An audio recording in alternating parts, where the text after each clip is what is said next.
Swastiastu. Om Swastiastu. Yang kami hormati pengelola di Air Panas Banjar, rekan-rekan tim. Pada hari ini kami dari tim Dinas Pariwisata Kabupaten Buleleng hadir kunjungan ke DTW ke pemandian Air Panas Banjar dalam rangka kita melihat langsung, meninjau langsung bagaimana kondisi DTW kita semenjak kita semua seluruh dunia nih kena pandemi COVID nih. Karena ada kebijakan pemerintah selama masa pandemi COVID kan otomatis DTW kita semua dilarang untuk menerima kunjungan, jadi semua ditutup. Dan saat ini pemerintah sedang mempersiapkan, berharap kembali kita bisa kembali hidup normal kan ya. Berharap kembali DTW kita bisa dibuka kembali, yang istilahnya sekarang kan tatanan kehidupan di era baru nih. Kalau orang lebih mengenalnya dengan new normal. Di dalam rangka persiapan menyongsong new normal di sektor pariwisata, kita Dinas Pariwisata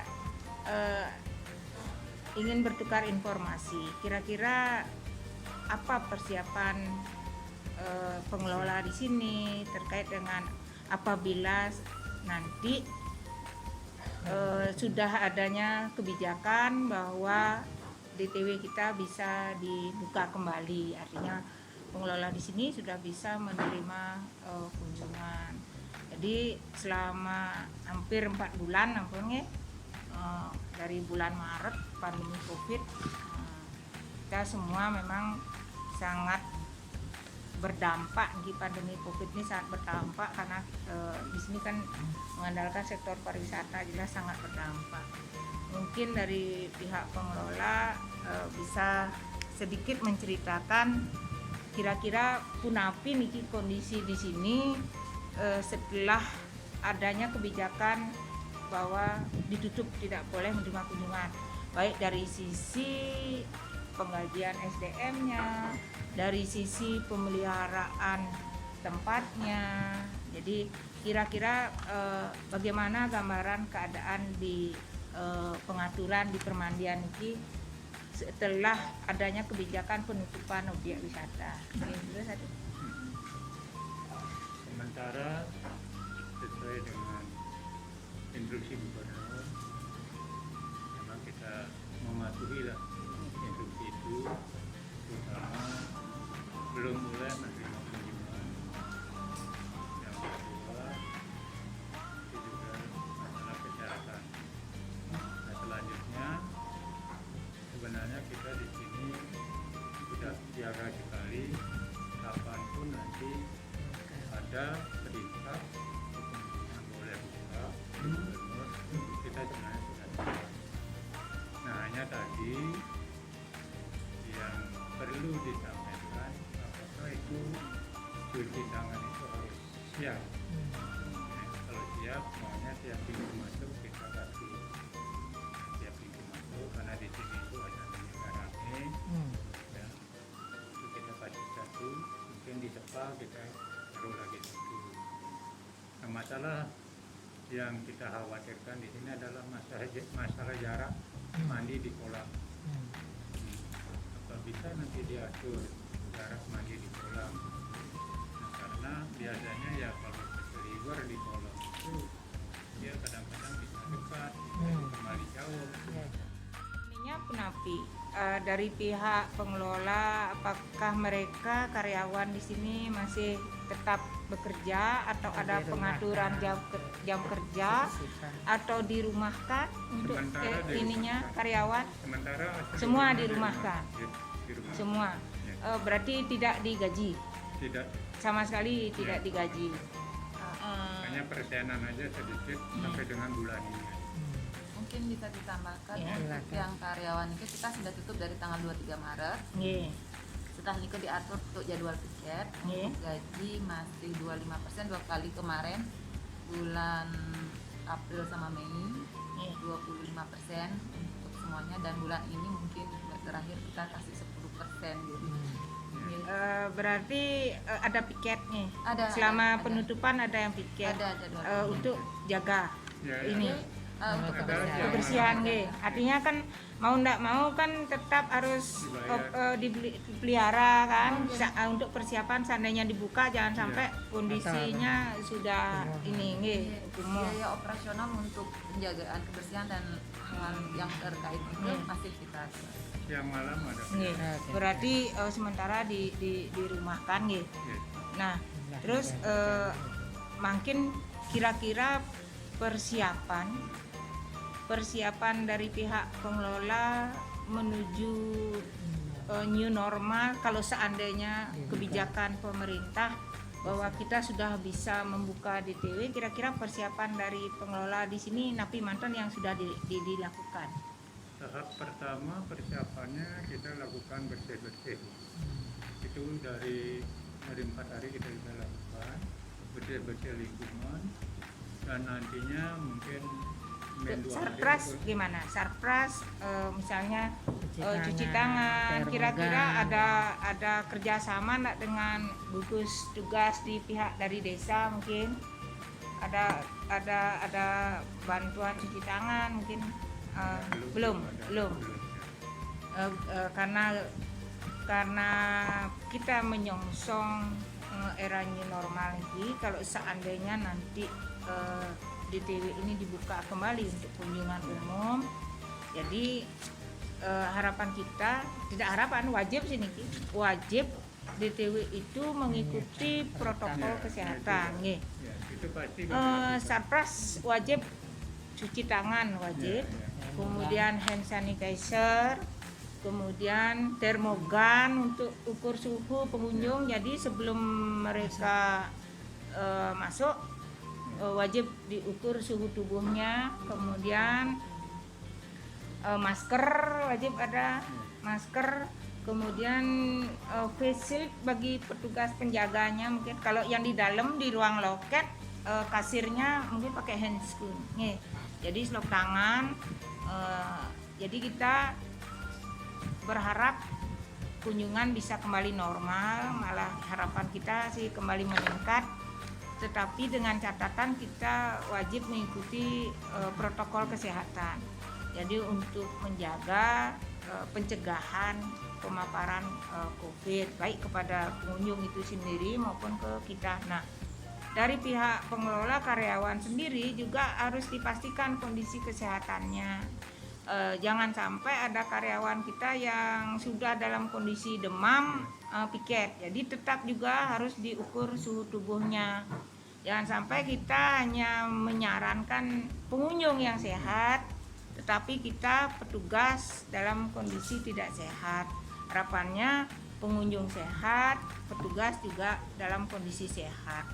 Karena kita tidak tahu siapa pembawa virus, kita kan tidak tahu siapa yang menularkan dan siapa yang ditularkan, kita tidak tahu. Jadi hanya kita bisa berusaha maksimal untuk mencegah, itu saja. Jadi lengkapi nanti perangkat kita dengan APD yang standar, sehingga kita sama-sama mencegah. Pengunjung juga kita sedang menyusun protokol kesehatan untuk di sektor pariwisata, sedang menyusun protokol kesehatan untuk di DTW ini juga. Keharusan kewajiban pengunjung itu seperti apa, jadi kita nanti diatur. Misalnya pemakaian masker wajib, pengunjung memakai masker, jadi diukur suhu tubuhnya. Yang memang kondisi sakit tidak diperkenankan, setuju. Kemudian juga social distancing. Kalau mungkin bisa pengaturan jam berkunjung, karena kan air panas mungkin tidak bisa lama-lama juga, diatur maksimal berapa jam. Kalau di masa-masa libur biasanya kan yang kunjungannya tinggi kan hari-hari libur. Jadi terutama di hari-hari libur agar tidak terlalu berdekatan, mungkin diatur pakai gelombang kayak shift masuknya, sehingga yang sudah datang lebih awal, bisa selesai lebih awal, jadi yang lain bisa masuk. Jadi karena ini di kolam, jadi dari kapasitas mungkin diatur, yang tadinya kapasitas 100 mungkin sekarang hanya 50%-nya, sehingga kita tetap bisa mengikuti protokol kesehatan di objek-objek wisata seperti itu. Kita dari dinas memang sedang berupaya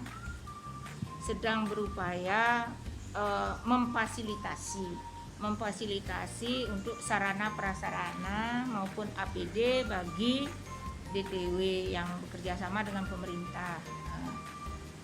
Kita sedang mencoba memohon bantuan karena terus terang anggaran di dinas kami juga terbatas.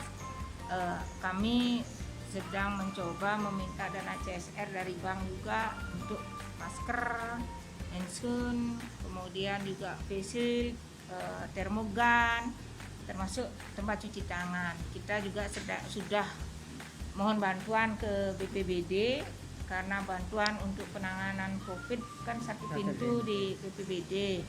Jadi kita juga sudah memohon ke BPBD biar bisa dibantu surprise cuci tangan yang nantinya akan kita distribusikan ke DTW yang sudah bekerja sama dengan pemerintah.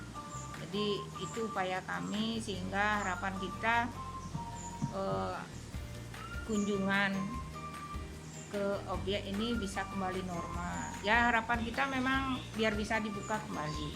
Jadi mohon nanti tetap dipelihara objeknya sehingga begitu nanti dibuka sudah bisa langsung menerima kunjungan pada saat ada kebijakan untuk dibuka kembali. Mungkin itu dari kami. Baik sahabat travelers, kembali lagi bersama saya Mila, dan hari ini saya didampingi oleh Ibu Sekretaris Dinas Pariwisata Kabupaten Buleleng, yaitu Ibu Ayu Wiratini. Ibu, kita sudah jalan-jalan ke dua tempat hari ini Bu ya. Kemana aja Bu tadi kita Bu? Kita ke permandian air panas Banyuweda dan sekarang ke permandian air panas Banjar. Oke, setelah kita ke dua tempat tadi, bisa nggak sharing ke sahabat traveler sana apa tujuan dari kita meninjau ke DTW ya? Kita datang dari tim Dinas Pariwisata ke DTW ingin melihat kondisi langsung DTW kita setelah pandemi COVID kemarin kan ditutup total, tidak menerima kunjungan. Jadi kita ingin melihat langsung kondisi di lapangan seperti apa, terus bagaimana karyawannya, terus bagaimana dengan operasionalnya. Jadi kita ingin mendapatkan informasi terkait dengan pengelolaan di DTW yang seperti itu Bu tujuannya. Oke, jadi dari dua tempat yang sudah kita kunjungi dan setelah berbincang-bincang dengan pengelola yang ada di DTW langsung, apa yang bisa Ibu simpulkan atau kita simpulkan dari kegiatan hari ini? Dari kegiatan dari hari ini, dari dua DTW yang sudah kita kunjungi, pada prinsipnya mereka sangat merasakan dampak dari COVID-19 ini. Ya, dengan adanya ditutupnya DTW dampak karena mereka tidak bisa membayar nafkah karyawan secara penuh. Ya, karena dengan ditutupnya kunjungan otomatis pemasukan sudah nol. Namun di satu sisi mereka tetap harus mengeluarkan biaya operasional. Mau nggak mau kan DTW-nya juga harus dipelihara. Pemeliharaan butuh orang, memelihara orang butuh gaji, listrik, air juga kan operasional. Jadi begitu kenyataannya ya sahabat travelers. Jadi ketika ada penutupan DTW tentunya sangat berpengaruh kepada perekonomian maupun kondisi DTW itu sendiri. Kemudian Ibu, setelah kita berbincang-bincang dengan pengelola, kira-kira bagaimana respon pengelola dalam rangka menyongsong tatanan kehidupan era baru yang digadang-gadang oleh pemerintah Provinsi Bali akan dibuka tanggal 9 Juli? Yang jelas dari pihak pengelola sangat berharap DTW ini bisa dibuka kembali. Sangat berharap, dan mereka pun sudah siap untuk membuka kembali kunjungannya, ya, menerima kunjungan siapapun ke umum dengan mengikuti syarat protokol kesehatan. Jadi mereka siap mengikuti syarat protokol kesehatan bagi baik itu yang berlaku bagi pengunjung, termasuk juga syarat protokol kesehatan bagi mereka sendiri dari pihak pengelola karyawan. Iya, jadi mereka juga sudah menyiapkan sistem bagaimana mereka mencegah penularan COVID-19. Jadi tetap waspada, tetap melakukan persiapan mulai dari menerima kunjungan di pintu masuk. Mereka sudah mempersiapkan untuk sarana prasarana, kemudian menyiapkan APD untuk karyawan. Jadi tidak hanya pengunjung mungkin yang dicek kesehatannya, termasuk juga karyawan. Tetap harus dicek kesehatannya. Jadi untuk tadi kita sudah melewati pintu masuk di 2 DTW dan mereka sudah menyiapkan sarpras cuci tangan, yaitu ya oke, ada sebuah tempat cuci tangan di depan di tempat loket karcis. Menurut Ibu, adakah kira-kira peran pemerintah untuk ya dari Dinas Pariwisata untuk membantu dalam menstimulasi daya tarik wisata yang kita miliki di Kabupaten Buleleng ini untuk bisa nantinya bersiap-siap menerima kunjungan? Kita di Dinas Pariwisata melalui Bapak Kepala Dinas sudah melakukan upaya memfasilitasi prioritas untuk 10 DTW yang sudah bekerja sama dengan pemerintah, yaitu dengan meminta bantuan baik ke pihak swasta maupun ke dinas melalui dinas badan BPBD.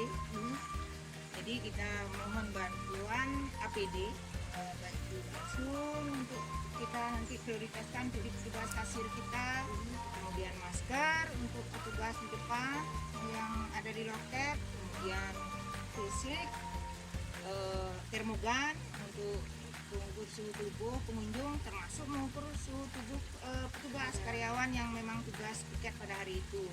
Dan juga kami Dinas Pariwisata juga sudah mengusulkan mohon bantuan ke BPBD untuk sarpras cuci tangan. Jadi kita harapkan semua APD dan sarpras ini bisa tersedia semua, bisa terpenuhi, ya, ada dukungan dari pemerintah. Jadi itulah bentuk kepedulian kita pemerintah terhadap DTW kita yang sudah bekerja sama, dan harapan kita memang bantuan itu nantinya bisa kita distribusikan dengan segera kalau seandainya memang betul-betul ada kebijakan dibuka kembali. Jadi kita dapat lihat sendiri di sini, sahabat travelers, beginilah keadaan kenyataannya di mana air panas Banjar yang dulunya ramai sebenarnya masih memiliki daya tarik tersendiri gitu. Jadi jangan lupa untuk selalu jaga kesehatan, PHBS, dan jaga jarak. Tunggu saatnya kita akan buka DTW di Kabupaten Buleleng. Yuk ke Buleleng.